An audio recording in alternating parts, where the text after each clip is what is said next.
Hey guys, I'm Matthew Francis, and I'm going to show you how to make some delicious, incredible cornbread and sausage stuffing. Now, if you didn't know, stuffing is when you have like that bread mixture and you actually stuff it into the bird, and dressing is when you make a stuffing but it's purely on the side. And what's really great about this cornbread sausage stuffing is that it has so many great flavors in it. You have your bread and cornbread, but you also have some crispness and some flavor from your onions and your celery. You have some nice salty, spicy sausage, and you also have some really great kind of custardy goodness from your eggs and your broth. So all of these ingredients together give you a really flavorful and crisp stuffing. Now, this recipe calls for just like a cornbread packaged mix, and you can just get that from the store, or if your family has a homemade cornbread recipe that you love, use that. We also need some plain white bread for this recipe too. So the day before you make your stuffing, take your cornbread and your white bread and leave it out so it can get stale, so it can dry out, and that way it'll be perfect for our recipe when we tear it up. Once you're ready to make your stuffing, prepare your baking dish. All you have to do is get a dish that's big enough to fit all this bread inside and spray it with some nonstick spray or grease it up with some butter and set it aside and preheat your oven to 350 degrees Fahrenheit. Next, we're going to make our sausage mixture. So all you have to do is get a pan and turn it on to medium-high heat.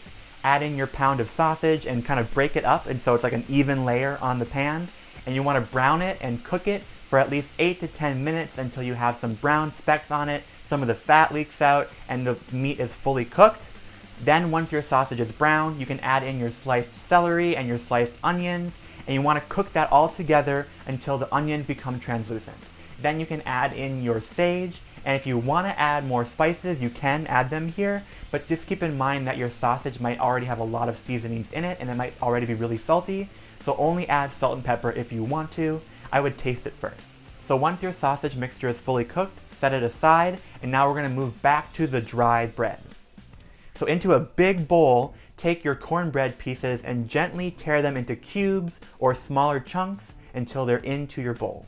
Same thing with the bread, you want to tear it into pieces that are about bite size, and they should be kind of firm, dried out pieces of bread.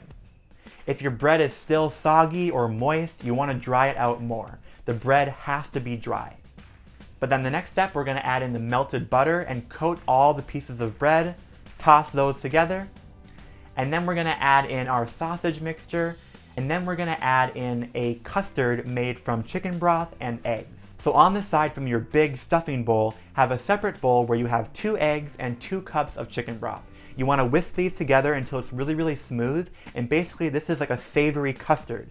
And all that liquid is going to soak into the bread, and it's going to help everything kind of get more together, have all the same sort of flavor, and since there's egg in it, it's going to help bind everything together to make sure that your stuffing holds its shape and can be like sliceable or scoopable and isn't just all crumbly and messy.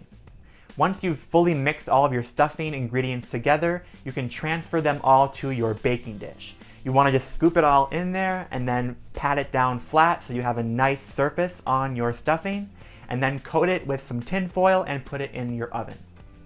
We're going to first cook this covered in the oven so that way that the eggs can fully cook and all this mixture kind of starts to crisp up without the top burning or getting too brown.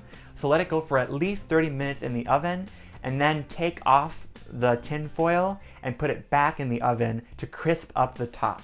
The shorter amount of time you keep your stuffing in the oven, it'll be softer and more moist, and the longer you keep it in your oven, the more it'll dry out and get more crispy. Cook it for however long you like. You can have your stuffing by itself, you can have it with your turkey, with some gravy, or with some cranberries. However you enjoy it, this stuffing recipe is perfect to enjoy for the holidays. Thank you for hanging out with me. If you enjoyed watching this video, please subscribe to Allrecipes. We make a ton of helpful videos that are going to be so useful for you in the kitchen. And don't forget to press the notification bell so you don't miss any of the great videos we do make. And down in the comments below, tell me your favorite type of stuffing to enjoy for Thanksgiving. Do you like dressing on the side or stuffed in the bird? Do you like cornbread stuffing? Let me know. I'm Matthew Francis, and I'll see you next time.